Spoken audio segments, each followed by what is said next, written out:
যে নাকি বিপদের সময় বন্ধু হয় সে নাকি আপন হয়।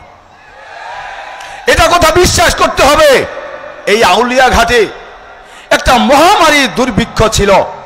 কি সৃষ্টিকর্তার কি নীলা খেলা। সেদিন নৌকা ডুবিতে অনেক আমাদের ভাইয়েরা, দাদারা, দিদিরা, আমার আত্মীয় স্বজন ছিল সেখানে, আমি সেখানে উপস্থিত ছিলাম। এই মহামারীতে এই আমাদের আমিরে জামাত ডক্টর শফিকুর রহমান স্যার সেখানে উপস্থিত ছিলেন। আমি সেই দৃশ্য দেখেছি। সেখানে অর্থ দিয়ে সাহায্য করেছিলেন। শুধু অর্থই বলবো না, আমাদের সাথে আমার আত্মীয় ছিল। তখন আমি মর্মাহত ছিলাম।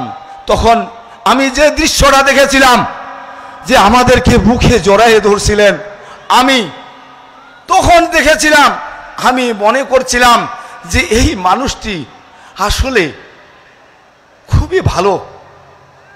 যখন চলে যান তখন আমি মনে মনে একটা কথা আমার মনের মধ্যে ছিল, চলে গেল দেখি আমি সেই ঈশ্বরকে, ভগবানকে, সৃষ্টিকর্তাকে আমি নীরবে আবেদন করেছিলাম, যদি আমার মৃত্যু হয়, হওয়ার আগে এই মানুষটিকে যাতে আমি আরেকবার সরাসরি দর্শন করতে পারি।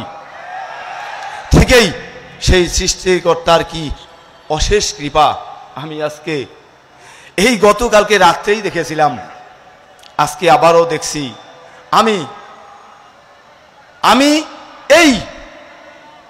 এই অশেষ অনুরোধ, এই সনাতনী ভাইয়েরা আছেন, আমি তিনাদেরকে আহ্বান জানাবো, করজোড় মিনতি জানাবো, বাংলাদেশে জামায়াতে ইসলাম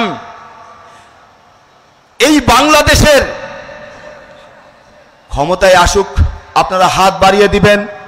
বৈষম্য থাকবে না, এটা আপ্রাণ চেষ্টা চালাচ্ছে। আপনারা একটু এগিয়ে আসেন, আপনারা একটু দেখেন, হাত মিলান, তাহলে বুঝতে পারবেন সেখানে কি আছে।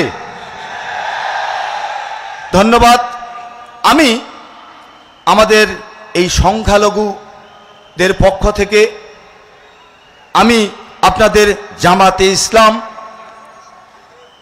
সবাইকে আমি অনুরোধ জানাবো, আমাদের এই বাংলাদেশে সনাতনী ভাইয়েরা যাতে ভালোভাবে থাকতে পারে, এই অনুরোধটুকু রেখে আমি আমার সংক্ষিপ্ত বক্তব্য এখানে শেষ করছি।